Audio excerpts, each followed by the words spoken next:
નમસ્કાર વિદ્યાર્થી મિત્રો, છેલ્લે આપણે પૂર્ણ કર્યું વર્નરનો સિદ્ધાંત, બરાબર.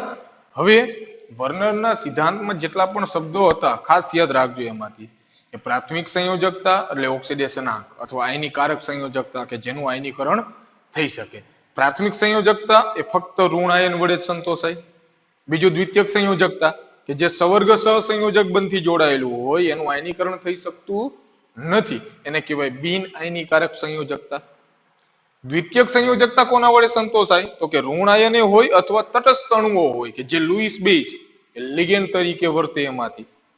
ચોથું, જે સવર્ગ સહસંયોજક બંધ બને એને ધાતુનો કહેવાય સવર્ગાંક, જે નિશ્ચિત હોય, પ્રાથમિક સંયોજકતા સાથે કોઈ જ સંબંધ હોતો નથી. અને સવર્ગ સહસંયોજક બંધ દિશાકીય હોવાથી ચોક્કસ ભૌમિતિક આકાર ધરાવે, સંકીર્ણ સંયોજક. રાઈટ? હાલો, હવે જુદી જુદી વ્યાખ્યાઓ છે એમાંથી એ વ્યાખ્યાઓ આપણે એ શબ્દ સમજવી. એમાં જેટલા આગળ શબ્દો હતા એ પ્રમાણે જો પેજ નંબર 247 જો 247 ઉપર પહેલી વ્યાખ્યા છે સવર્ગ સ્પીસીજ. સવર્ગ સ્પીસીજ અંડરલાઈન કરજો. સવર્ગ સ્પીસીજ મધ્યસ્થ ધાતુ પરમાણુ અથવા આયન કે જે નિશ્ચિત સંખ્યાના આયનો અથવા અણુઓ સાથે બંધિત હોય છે તે ધરાવે. ટૂંકમાં સવર્ગ સ્પીસીજ એટલે મોટો કૌંસ. શોર્ટમાં હું વ્યાખ્યા કહું તો એમાં જે વ્યાખ્યા લખી એ પ્રમાણે કે સવર્ગ સ્પીસીજમાં જે મધ્યસ્થ ધાતુ પરમાણુ અથવા આયન, ધાતુ પરમાણુ હોઈ શકે અથવા ધાતુ આયને હોઈ શકે. ધાતુ પરમાણુ એટલે એનો ઓક્સિડેશન આંક 0 હોય તો પરમાણુ કેવો હોય? તટસ્થ. તો ધાતુ પરમાણુ હોય અથવા ધાતુ આયન તો એ ધન આયન જ હોય.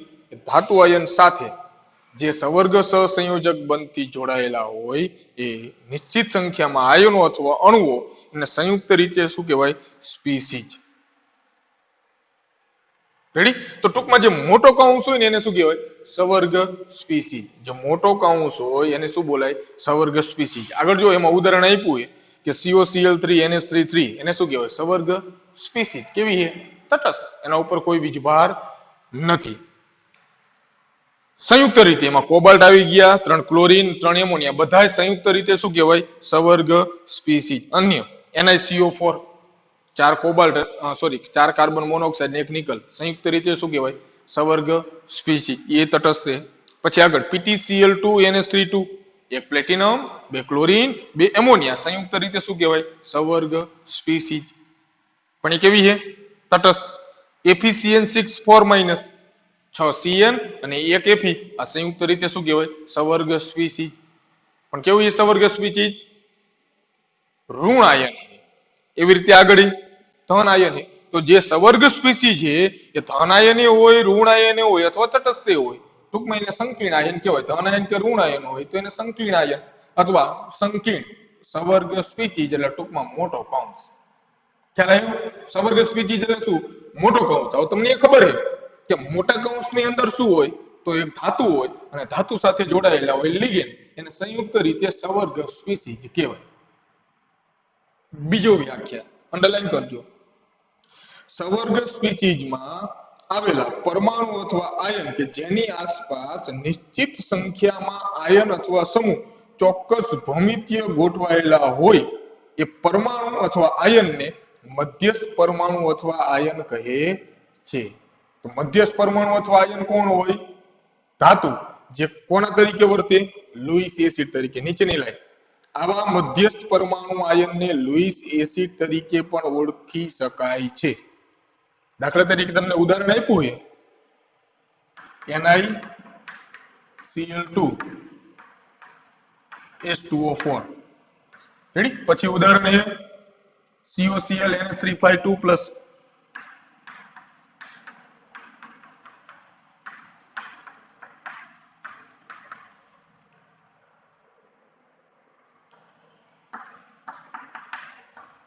FeCN6 3- K4 FeCN6.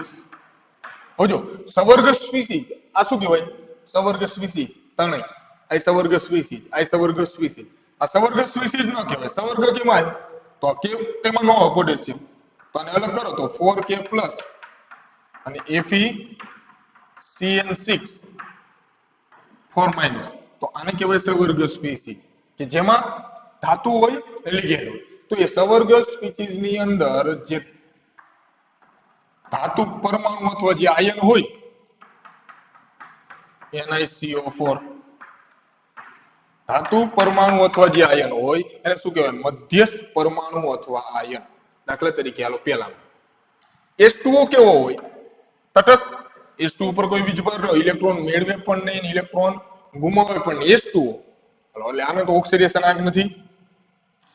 Cl કેવો હોય માઇનસ કેટલા Cl છે બે Cl છે તો બે મેળવે તો નિકલ બે ગુમાવે તો આમાં મધ્યસ્થ પરમાણુ અથવા આયનમાં શું છે મધ્યસ્થ આયન છે નિકલ +2.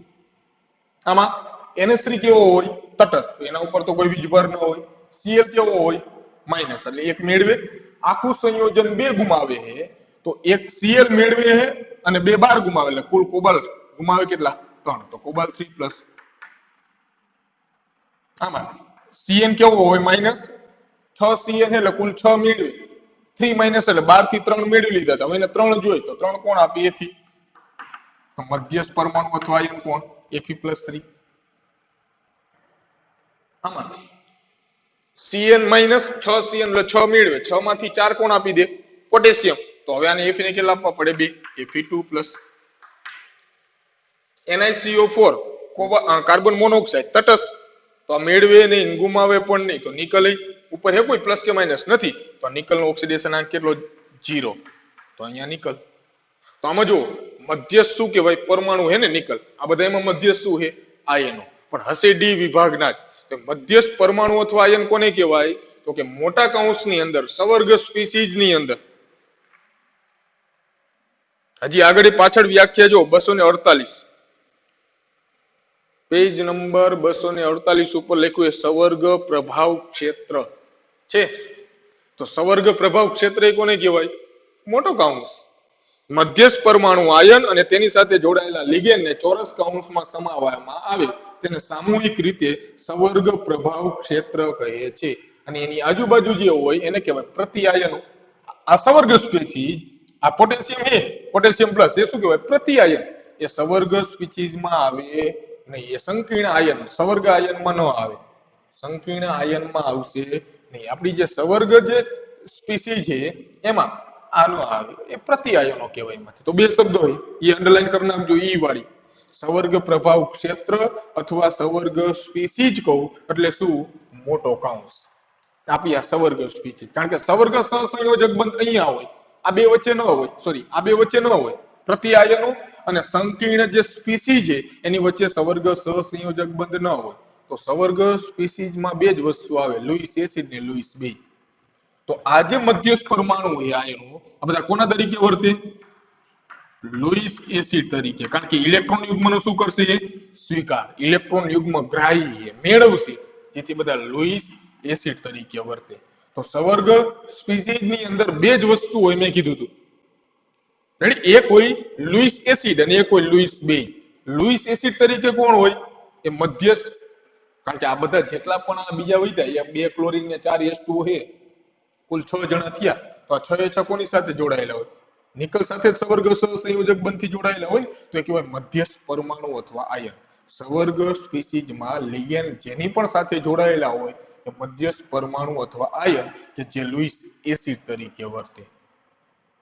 રેડી તો પેલું સવર્ગ સ્પીસીઝ એટલે મોટો કૌંસ જેમાં લિગેન્ડ અને ધાતુ રહેલા હોય લુઈસ એસિડ ને લુઈસ બેઝ. મધ્યસ્થ પરમાણુ અથવા આયન તો કે લિગેન્ડ જેની સાથે જોડાયેલા હોય સવર્ગ સહસંયોજક બંધથી તો એ મધ્યસ્થ જેની સાથે જોડાયેલા હોય એ મધ્યસ્થ પરમાણુ હશે અથવા આયન હશે. ડી વિભાગનું 21 થી 30 વાળા જ ઉદાહરણ હશે એમાંથી. ત્રીજું હવે વાત કરવી લિગેન્ડ. સૌથી મહત્વનો ટોપિક જેટલી પણ વ્યાખ્યાઓ આપી છે એમાં સૌથી અગત્યતા હોય તો હે લિગેન્ડ.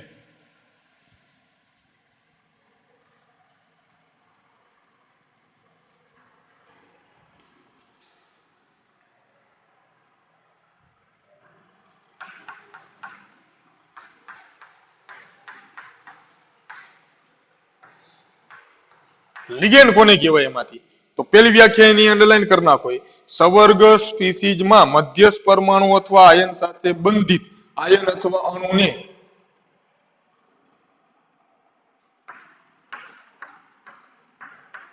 સવર્ગ સ્પીસીઝમાં મધ્યસ્થ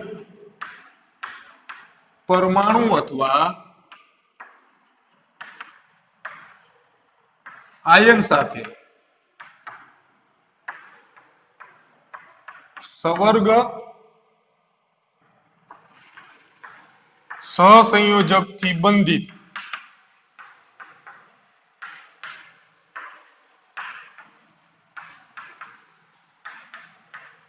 સવર્ગ સહસંયોજક બંધથી બંધિત આયન અથવા અણુને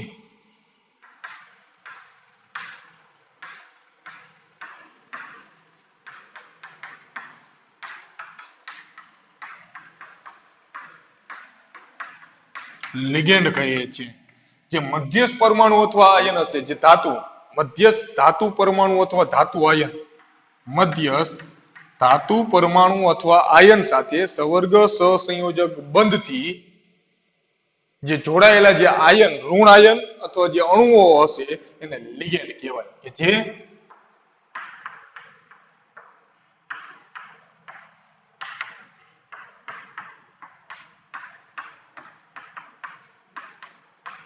લુઈસ બેઝ તરીકે વર્તે. કોણ હોય? લુઈસ બેઝ, કે જે ઇલેક્ટ્રોન યુગ્મનું શું કરશે? દાન. તો એવા આયન અથવા અણુઓ કે જે ઇલેક્ટ્રોન યુગ્મનું દાન કરી શકે એ ધાતુ પરમાણુ અથવા આયન સાથે સવર્ગ સહસંયોજક બંધથી જોડાયેલા હોય તો એવા આયન અથવા એ અણુને શું કહેવાય? લિગેન્ડ. રેડી? હાલો. હવે એ લિગેન્ડ તરીકે ઘણા બધા અલગ અલગ મોટે ભાગે ઋણ આયનો અને તટસ્થ અણુઓ હશે. ઋણ આયન અથવા તટસ્થ અણુઓ દ્વિતીયક સંયોજકતા માટે એમાંથી. પણ લિગેન્ડના જુદા જુદા પ્રકાર છે. કઈ રીતે? તો કે લિગેન્ડની અંદર જે ઇલેક્ટ્રોન યુગ્મનું દાન કરશે, લિગેન્ડ કોણ હોય? કા આયન હશે, ઋણ આયન અથવા તટસ્થ અણુ. અણુની અંદર હોય પરમાણુ. તો લિગેન્ડમાંના જે દાતા પરમાણુ હોય કે જે ઇલેક્ટ્રોન યુગ્મનું દાન કરે, તો લિગેન્ડમાંના દાતા પરમાણુની સંખ્યાને આધારિત એનું વર્ગીકરણ.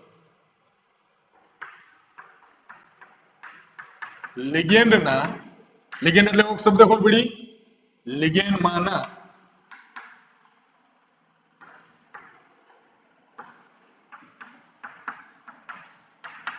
ઇલેક્ટ્રોન યુગ્મ એટલે ઇલેક્ટ્રોન દાતા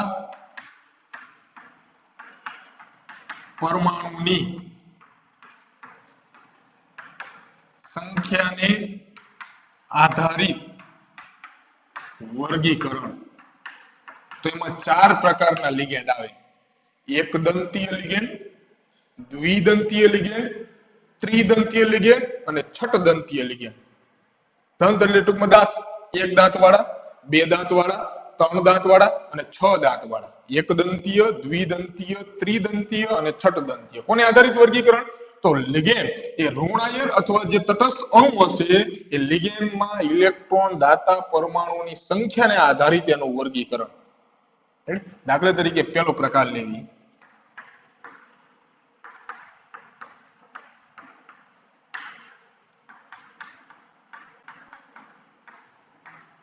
એકદંતીય લિગેન્ડ. રેડી? પહેલો પ્રકાર એકદંતીય લિગેન્ડ.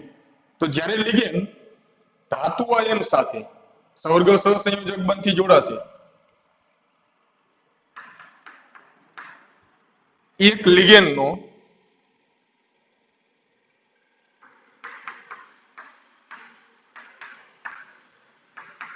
એક અણુ અથવા આયન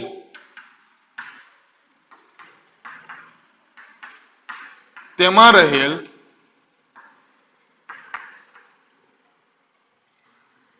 એક પરમાણુ એક ઇલેક્ટ્રોન યુગ્મનું દાન કરી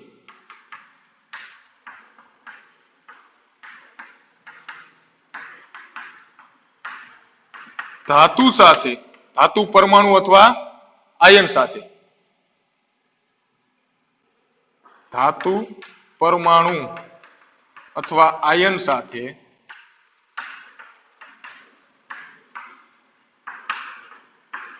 એક સવર્ગ સહસંયોજક બંધથી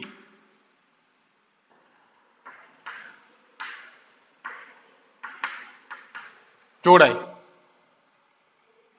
એક સવર્ગ સહસંયોજક બંધથી જોડાય, લિગેન્ડનો આવો અણુ, લિગેન્ડનો એક અણુ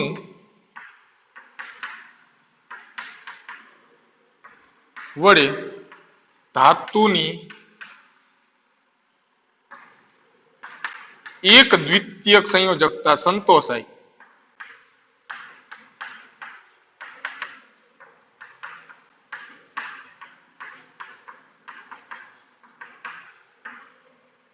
તેને એક દંતીય લિગેન્ડ કહેવાય. લિગેન્ડ માનો કોઈ પણ અણુ અથવા આયન લો. લિગેન્ડ તરીકે કોણ હશે? લુઈસ બેઇઝ અણુ અથવા આયન. એમાં રહેલો એક પરમાણુ, આખો લિગેન્ડનો જે અણુ છે એમાં એક પરમાણુ એવો હોય કે જે એક ઇલેક્ટ્રોન યુગ્મનું દાન કરી શકે. એક ઇલેક્ટ્રોન યુગ્મનું દાન કરે તો એ ધાતુ પરમાણુ અથવા આયન જે મધ્યસ્થ પરમાણુ છે એની સાથે એક સવર્ગ સહસંયોજક બંધથી જોડાઈ શકે, જેથી ધાતુની કેટલી દ્વિતીયક સંયોજકતા લિગેન્ડ વડે સંતોષાય? એક દ્વિતીયક સંયોજકતા સંતોષાય. બે અણુ હોય તો બે, ત્રણ અણુ હોય તો ત્રણ, ચાર અણુ હોય તો ચાર, પણ એક અણુ વડે કેટલી સંતોષાય? એક. તો આવા લિગેન્ડને શું કહેવાય? એક દંતીય લિગેન્ડ. અથવા શોર્ટમાં કેવું હોય તો લિગેન્ડની અંદર એક દાતા પરમાણુ હોય, એક જ દાતા પરમાણુ, અને એક ઇલેક્ટ્રોન યુગ્મનું દાન કરતો હોય તો એને એક દંતીય લિગેન્ડ કહેવાય. દાખલા તરીકે NH3, NH3. હવે જે ઇલેક્ટ્રોન યુગ્મનું દાન કરે ધાતુ પરમાણુ છે, ધાતુ પરમાણુ સાથે લિગેન્ડ જોડાયેલો હોય ક્યાં બંધથી? સવર્ગ સહસંયોજક બંધથી જોડાયેલો હોય તો લિગેન્ડ અને ધાતુ પરમાણુ વચ્ચે આ કહેવાય એના સવર્ગ સ્થળ નિર્દેશક. તો દાખલા તરીકે NH3 હોય તો એમાં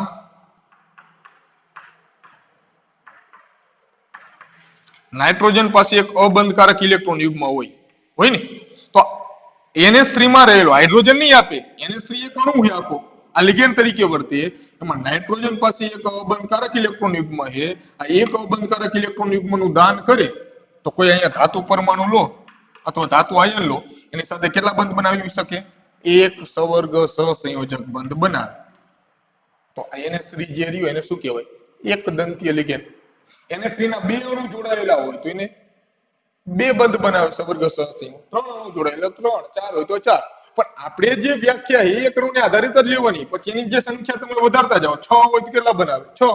પણ આપણે એક NH3 ની ખબર હોવી જોઈએ કે એક NH3 હોય તો એક NH3 એક ઇલેક્ટ્રોન યુગ્મનું દાન કરી શકે. NH3 માનો નાઇટ્રોજન પરમાણુ એની પાસે અબંધકારક ઇલેક્ટ્રોન યુગ્મ છે, એકનું દાન કરે તો ધાતુ આયન સાથે એક સવર્ગ સ્થળ નિર્દેશક દર્શાવે, એક સવર્ગ સહસંયોજક બંધ બને, તો આને કહેવાય એક દંતીય લિગેન્ડ. H2 ઓક્સિજન, એની સાથે જોડાયેલા બે હાઇડ્રોજન. ઓક્સિજન પાસે અબંધકારક ઇલેક્ટ્રોન યુગ્મ હોય બે, તો બે માંથી એક ઇલેક્ટ્રોન યુગ્મનું દાન કરે, અહીંયા કોઈ ધાતુ આયન હશે, એક ઇલેક્ટ્રોન યુગ્મનું દાન કરે તો એક બંધ બનાવી શકે. પ્રશ્ન એ થાય કે ઓક્સિજન પાસે તો બે યુગ્મો છે, તો બે યુગ્મનું દાન ન કરી શકે? બે યુગ્મો છે ને, બે યુગ્મનું એ દાન ન કરી શકે. પરંતુ અહીંયા જે ધાતુ આયન છે, ધાતુ આયન તો કોઈ એક જ હશે. કોઈ પણ સૂત્ર તમે લઈ લો એમાં ધાતુની સંખ્યા એક જ હશે. તો આને બે બંધ બનાવવા હોય, બે યુગ્મનું દાન કરવું હોય તો બે બે કોની સાથે બનાવવા પડે? એક જ ધાતુ આયન સાથે. તો ક્યારેય પણ બે પરમાણુ વચ્ચે કોઈ પણ એક જ પ્રકારના બે પરમાણુ વચ્ચે, અહીંયા ઓક્સિજન છે અને અહીંયા કોઈ ધાતુ આયન છે, આ બેની વચ્ચે મિનિમમ કે મેક્સિમમ ઓછામાં ઓછા વધારેમાં વધારે એક જ સવર્ગ સહસંયોજક બંધ બની શકે. એક જ સવર્ગ સહસંયોજક બંધ કોની વચ્ચે? એક જ પ્રકારનું પરમાણુ એક જ ધાતુ આયન સાથે એક જ સવર્ગ સહસંયોજક બંધ બનાવી શકે. બે સવર્ગ સહસંયોજક બંધ બનાવી શકે નહીં. તો ઓક્સિજન પાસે ગમે તેટલા હોય તો એ ધાતુ આયન તો એક જ છે સામે, તો એક જ બંધ બનાવી શકે. તો H2O શું કહેવાય? એક દંતીય લિગેન્ડ. Cl- તો ક્લોરીનની બાહ્યતમ સંયોજકતામાં હોય 7 ઇલેક્ટ્રોન, એક મેળવો એટલે હોય 8. તો એની પાસે 4 અબંધકારક ઇલેક્ટ્રોન યુગ્મ છે, એમાંથી એકનું દાન કરી દે તો ધાતુ આયન સાથે એક બંધથી જોડાઈ જાય. છે 4 યુગ્મ, 4 નહીં આપી શકે મેં કીધું એમ, કારણ કે ક્લોરીન અને અહીંયા કોઈ ધાતુ આયન એ બે વચ્ચે સવર્ગ સહસંયોજક બંધ એક જ બને, પછી આની પાસે ભલે 4 યુગ્મ હોય 4 દાન કરી શકશે નહીં. આ કોઈ બીજો ધાતુ આયન હોત તો પાછો બંધ આપી શકે, પણ એક જ ધાતુ આયન આપણે હોવાનો હોય, આની સાથે જ બધાને બંધ બનાવવાના હોય, તો એક પરમાણુ ધાતુ આયન સાથે એક જ સવર્ગ સહસંયોજક બંધ બનાવી શકે, જેથી આને શું કહેવાય? એક દંતીય લિગેન્ડ.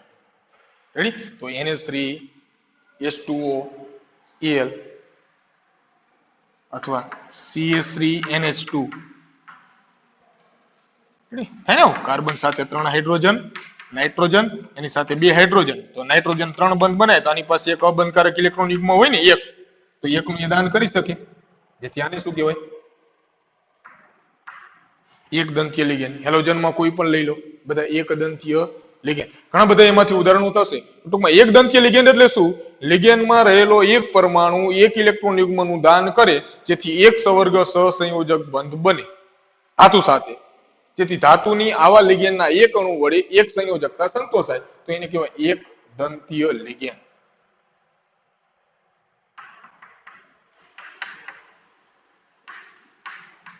બીજો પ્રકાર દ્વિદંતીય લિગેન્ડ. કેવો લિગેન્ડ? દ્વિદંતીય લિગેન્ડ. લિગેન્ડનો એક અણુ અથવા આયન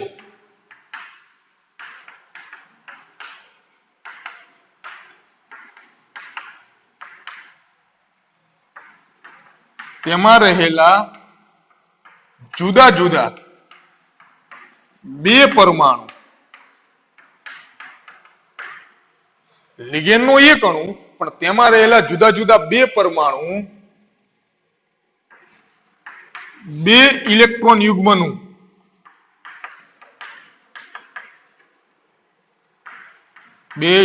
યુગ્મનું દાન કરી ધાતુ સાથે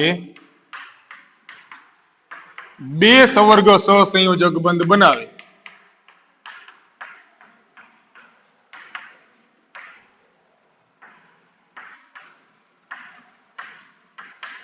ધાતુ સાથે બે સવર્ગ સહસંયોજક બંધ બનાવે, જેથી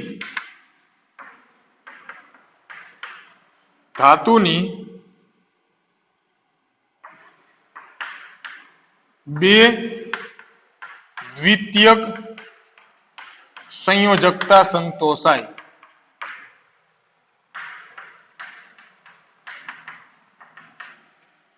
લિગેન્ડનો એક અણુ અથવા આયન તેમાં રહેલા જુદા જુદા બે પરમાણુ બે એક એક ઇલેક્ટ્રોન યુગ્મનું દાન કરે, તો કુલ કેટલા થયા?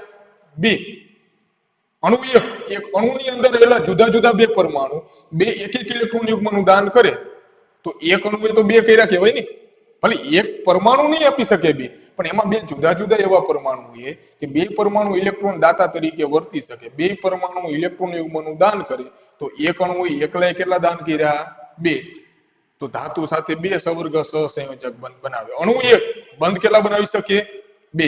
એમાં રહેલો એક પરમાણુ બે નહીં બનાવે, જુદા જુદા બે પરમાણુ છે, તો ધાતુની બે દ્વિતીયક સંયોજકતા સંતોષાય, તો એને કહેવાય દ્વિદંતીય લિગેન્ડ. દાખલા તરીકે પહેલું ઉદાહરણ,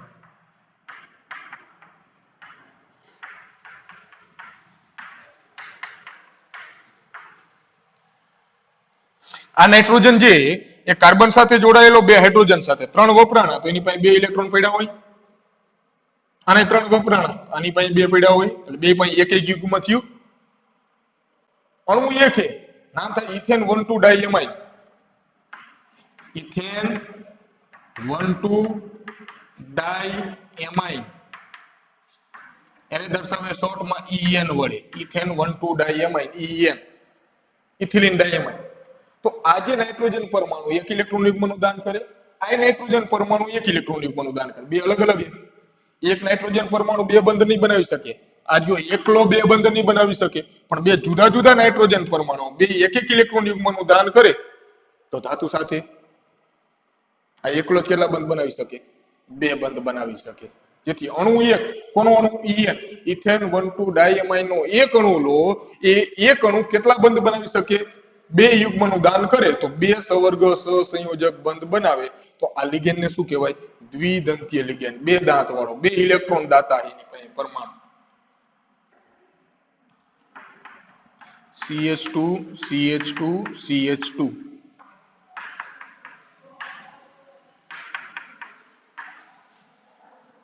હાલો આમાં બે નાઇટ્રોજન પરમાણુ એક એક ઇલેક્ટ્રોન યુગ્મનું દાન કરે તો કેટલા કુલ આપે? બે આપે ને. તો આનું નામ છે પ્રોપેન 1,3-diamine PN. રેડી? કોના વડે દર્શાવાય? PN, propane 1,3-diamine. પેલા આટલી વસ્તુ જોઈ લો, હજી બીજા ઉદાહરણો આપું એમાંથી 2 સેકન્ડ માટે. રેડી? સ્ક્રીનશોટ પાડવો હોય તો.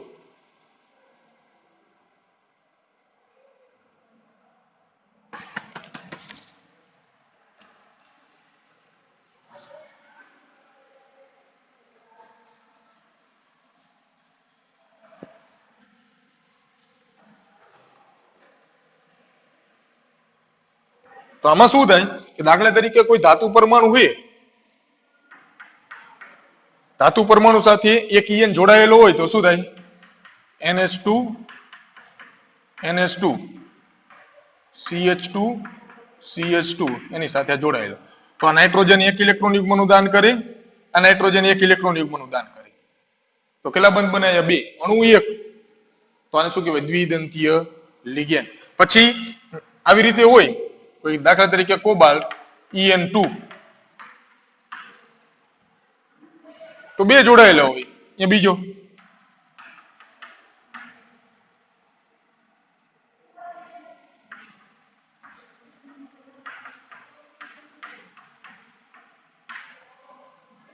હે ને? એટલે કુલ કેટલા બંધ થયા? જુઓ 4. અણુ બે છે પણ બંધ કુલ કેટલા બનાવે? 4. કારણ કે જે En છે, En કેવો છે?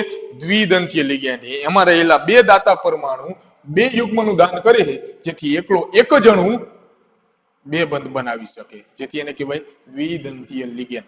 તો બે ઉદાહરણ હોય. દાખલા તરીકે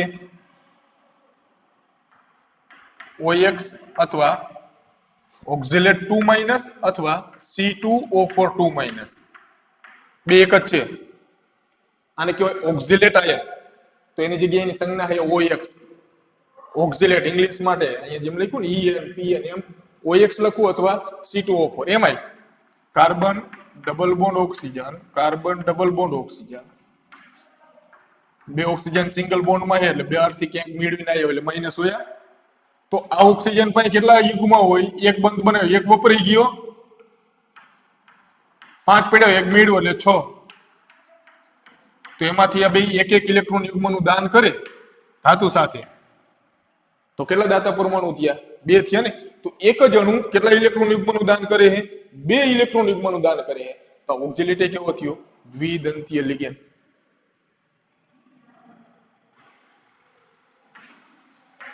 CO3 2-. Carbon double bond oxygen અને બે સિંગલ બોન્ડ ઓક્સિજન એ માઇનસ, કારણ કે સિંગલ બોન્ડ માં છે તો ઓક્સિજન તો ડબલ બોન્ડ માં હોય તો જ અષ્ટક રચના પૂર્ણ હોય, બહારથી મેળવેલા. કારણ કે CO3 હંમેશા 2- જ હોય ને. તો આ બે ઓક્સિજન એક એક ઇલેક્ટ્રોન યુગ્મનું દાન કરે, એક અને બીજો. તો કુલ કેટલા? કાર્બોનેટનો એક અણુ 2 ઇલેક્ટ્રોન યુગ્મનું દાન કરી શકે. તો આ દ્વિદંતીય લિગેન્ડ. SO4 2-.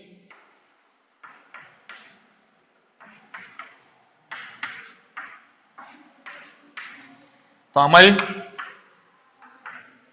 બે આ બે ઓક્સિજન પરમાણુ એક એક ઇલેક્ટ્રોન યુગ્મનું દાન કરે તો SO4 2- નો એક જ અણુ કેટલા બંધ બનાવી શકે? 2 બંધ. તો આને શું કહેવાય? દ્વિદંતીય લિગેન્ડ. ખબર પડી? પછી બધાનું આ જે ઉદાહરણો છે ને વર્ગીકરણ પછી આગળ કોષ્ટક બનાવશું એમાંથી. પણ ખબર પડી દ્વિદંતીય લિગેન્ડ કોને કહેવાય?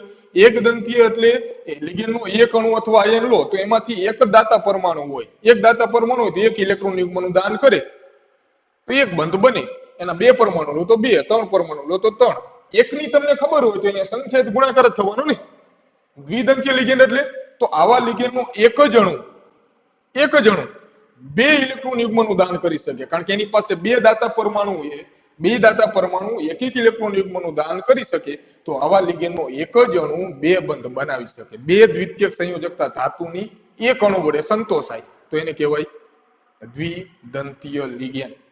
તો આ બે નામ ખાસ યાદ રાખજો. એક ઇથેન 1,2 ડાયમાઇન એને EL લખાય અને પ્રોપેન 1,3 ડાયમાઇન એને લખાય PM. ઓક્ઝિલેટ હે C2O4 એને લખાય OX, CO3 SO4 તો આ બધા કોના ઉદાહરણો લખ્યા મેં? દ્વિદંતીય લિગેન્ડ. રેડી?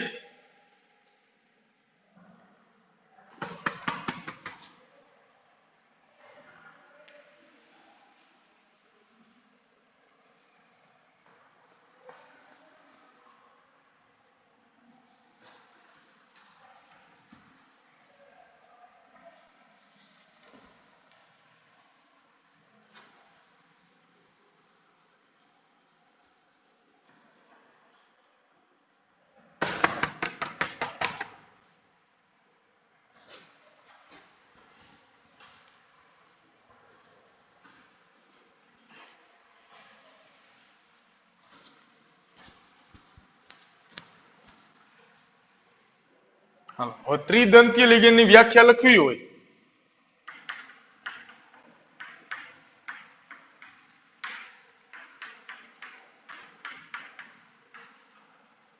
તો શું થાય?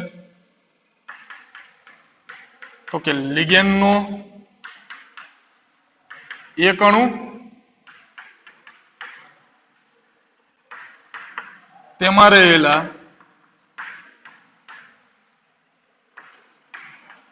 જુદા જુદા ત્રણ પરમાણુ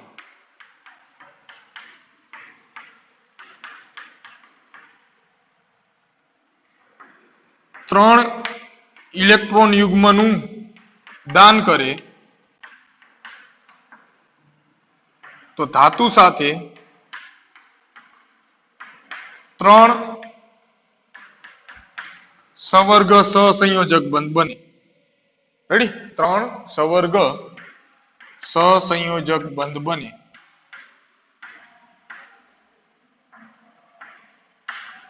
જેથી હવે લિગેન્ડના એક અણુ વડે ધાતુની ત્રણ દ્વિતીયક સંયોજકતા સંતોષાય.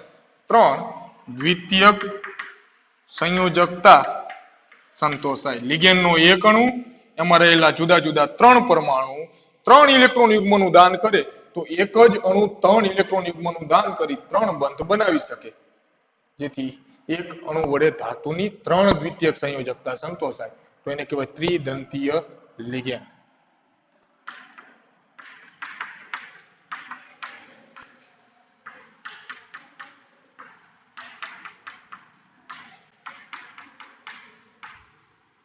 ચાલો, ત્રણે ત્રણ નાઇટ્રોજન પરમાણુ પાસે એક અબંધકારક ઇલેક્ટ્રોન યુગ્મ છે. ત્રણેય એક એક ઇલેક્ટ્રોન યુગ્મનું દાન કરે તો આ એક અણુ કેટલા ઇલેક્ટ્રોન યુગ્મનું દાન? અણુ એક. કયો અણુ? તો કે પ્રોપેન 1, 2, 3 ટ્રાઇએમાઇન PTN. એ ત્રણ ઇલેક્ટ્રોન યુગ્મનું દાન કરે. એક જ અણુ PTN નો એક અણુ લો તો ત્રણ ઇલેક્ટ્રોન યુગ્મનું દાન કરે જેથી એને કહેવાય ત્રિદંતીય લિગેન્ડ. ઋણ આયનમાં વાત કરવી PO4 3-.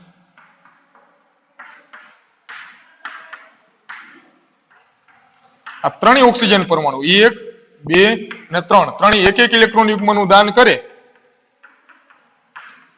તો ધાતુ સાથે ત્રણ બંધ બનાવી શકે તો આને શું કહેવાય? ત્રિદંતીય લિગેન્ડ. એક જ અણુ એમાં રહેલા જુદા જુદા ત્રણ દાતા પરમાણુઓ ત્રણ ઇલેક્ટ્રોન કુલ બધા એક એક, કારણ કે એક પરમાણુ તો એક જ બંધ બનાવી શકે પણ પરમાણુ એવા ત્રણ છે ત્રણેય એક એક ઇલેક્ટ્રોન યુગ્મનું દાન કરે તો ધાતુ પરમાણુ અથવા આયન સાથે ત્રણ સવર્ગ સહસંયોજક બંધ બનાવી શકે. તો આવા લિગેન્ડનો તમે એક અણુ લો તો ધાતુની ત્રણ દ્વિતીયક સંયોજકતા એક વડે સંતોષાય તો એને કહેવાય ત્રિદંતીય લિગેન્ડ. અને છેલ્લું છે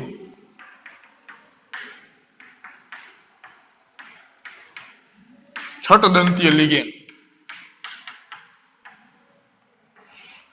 હાલો, આની વ્યાખ્યા તરીકે લખ નાખજો જાતે એમાંથી લિગેન્ડ નો એક અણુ તેમાં રહેલા જુદા જુદા 6 દાતા પરમાણુઓ કુલ 6 ઇલેક્ટ્રોન યુગ્મનું દાન કરે તો 6 સવર્ગ સહસંયોજક બંધ બને.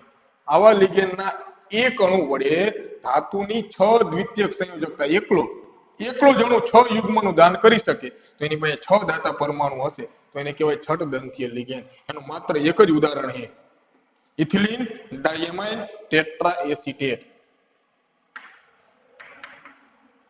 ઇથિલિન ડાયમાઇન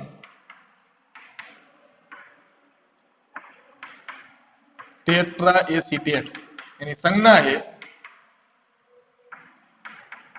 EDTA4- ઋણ આયન. છઠદંતીય લિગેન્ડનું એક ઉદાહરણ ઇથિલિન ડાયમાઇન ટેટ્રાએસિટેટ આયન EDTA4- આ એક જ માત્ર ઉદાહરણ એમાંથી. તો કેટલા 6.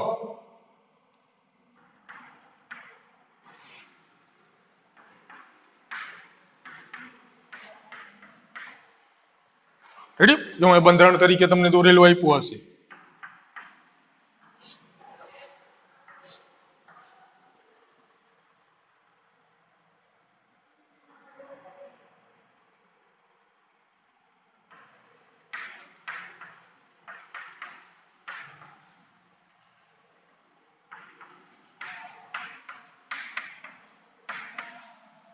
સિંગલ બોન્ડ એટલે માઇનસ હોય ને CH2COO-.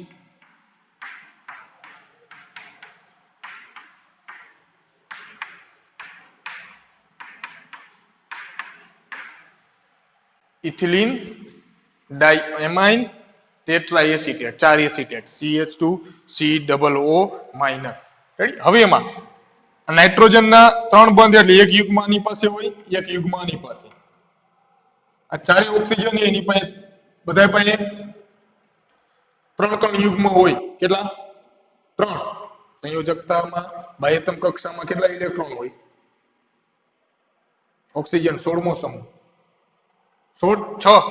એક અહીંયા વપરાઈ ગયેલો 5 માંથી એક બહારથી મેળવ્યો એટલે બધા પાસે 6 હોય.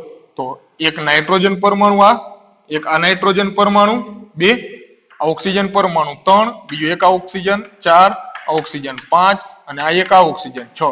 4 ઓક્સિજન પરમાણુ જુદા જુદા અને 2 નાઇટ્રોજન પરમાણુ કુલ 6 પરમાણુઓ કે જે ઇલેક્ટ્રોન યુગ્મનું દાન કરે. તો અહીંયા ધાતુ આયન કે પરમાણુ એક જ હશે લિગેન્ડનો અણુ એક છે પણ એક અણુમાંથી કેટલા બંધ આવશે? કુલ 6 સવર્ગ સહસંયોજક બંધ. સવર્ગ સ્થળ નિર્દેશક કુલ 6 તો બંધે 6 બનાવે.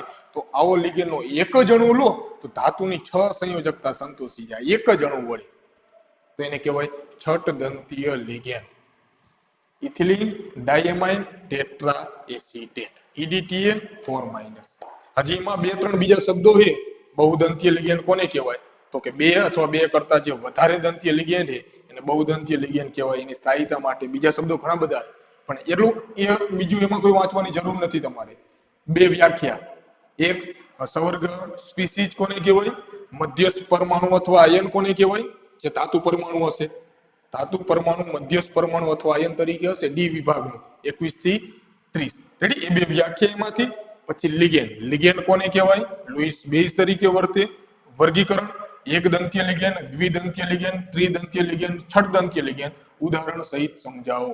લિગેન્ડનું વર્ગીકરણ ઉદાહરણ સહિત સમજાવો. તો ચારે વર્ગીકરણ એકદંતીય દ્વિદંતીય ત્રિદંતીય અને છઠદંતીય એ ચારેની વ્યાખ્યા અને ઉદાહરણને આધારિત તમારે લિગેન્ડનું વર્ગીકરણ સમજાવવાનું. તો એક પ્રશ્ન મેં પૂરો કર્યો. બીજા ઘણા બધા શબ્દો છે એ આગળ સમજાવીશ એમાંથી. પણ લિગેન્ડ કોને કહેવાય ખબર પડી?